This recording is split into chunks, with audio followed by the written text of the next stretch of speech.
Hello everybody, welcome back to my tutorials. इस video में हम बात करने वाले हैं कैरिंग एंगल की। सबसे पहले हम देखेंगे व्हाट कैरिंग एंगल इज़, और उसके बाद ये कुछ अच्छे से पॉइंट्स है, लास्ट में फिर इन पॉइंट्स को हम डील करेंगे। Okay, now let's come to what is carrying angle. सबसे पहले अगर हम देखेंगे, दिस इज़ द आर्म और ये है फोर आर्म।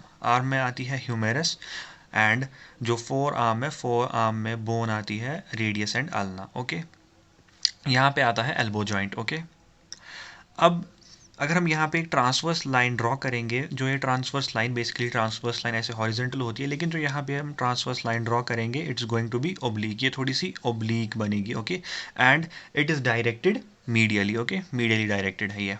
अब यहाँ से हम सबसे पहले एक लॉन्गिट्यूडनल एक्सिस हम ड्रॉ करेंगे through arm, that is through humerus. Okay, so ये ब्लू वाली एक्सिस हमने ड्रॉ की, that is longitudinal axis through humerus. Okay, इसी तरीके से अब हम एक लॉन्गिट्यूडनल एक्सिस ड्रॉ करेंगे through forearm, that is through radius and ulna. Okay, so ये वाली ग्रीन कलर वाली। नाउ अब जो इस ब्लू कलर वाली लाइन एंड ग्रीन कलर वाली लाइन के बीच में जो एंगल बनता है, दैट इज दिस। ये एंगल जो है, इस एंगल को हम बोलते हैं carrying angle. So carrying angle जो है ये बन रहा है between longitudinal axis of arm and longitudinal axis of forearm, and the angle that lies between these two axes is known as carrying angle. Okay, अब यहाँ पे कुछ पॉइंट्स है, अब हम इन पॉइंट्स को देखेंगे।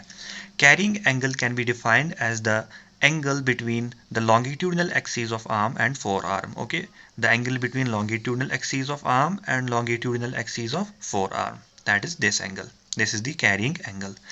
When the elbow is extended, the arm and the forearm do not lie in a straight line. अगर हम देखेंगे, when we extend the elbow, जब हम elbow का extension करते हैं, that means हम arm को simply anatomical position में हम arm को लाएंगे। Okay, at that time क्या होने वाला है, the arm and the forearm do not lie in a straight line. जो arm है और जो forearm है, ये straight line में lie करने वाले नहीं है।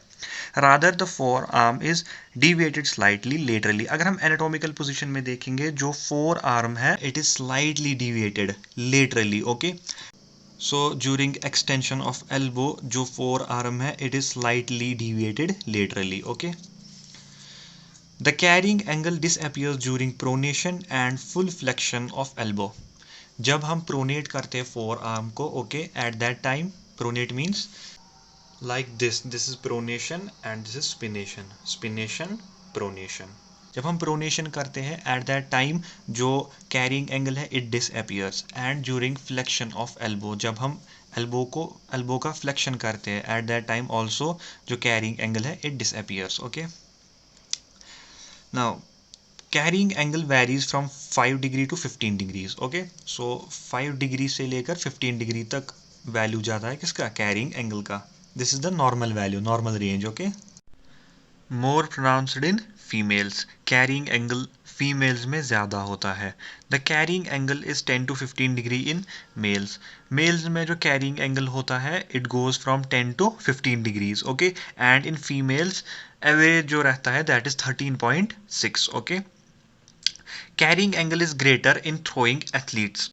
For example, we can have athletes जो short put में पार्टिसिपेट करते हैं, और discus throw, hammer throw, javelin throw. Okay, in throwing athletes जो कैरिंग एंगल होता है it is greater.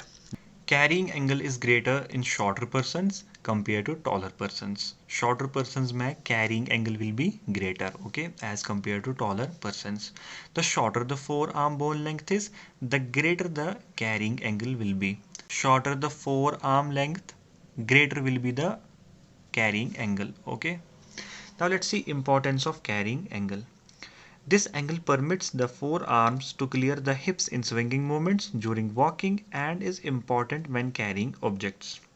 First importance है that it is important when carrying objects. Okay, उसके बाद और एक importance है that it permits the forearms to clear the hips in swinging movements during walking.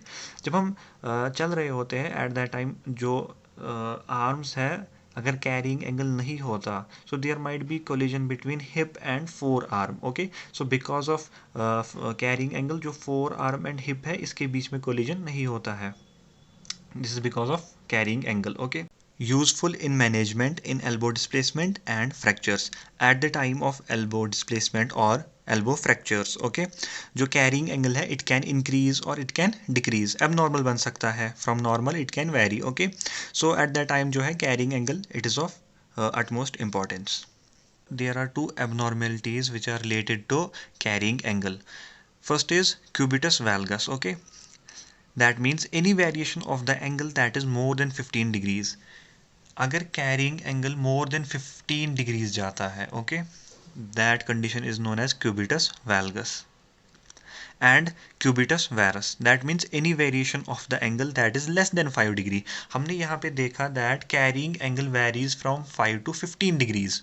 Now greater than 15 degree अगर आ रहा है, so that means there is abnormality that is known as cubitus valgus. Okay, now अगर less than 5 degree आ रहा है, at that time there is abnormality that is known as cubitus varus. Okay, so any variation of the angle that is less than 5 degree. So guys, this was all about carrying angle. I hope you find this video helpful. Thank you guys for watching this video and do subscribe my channel.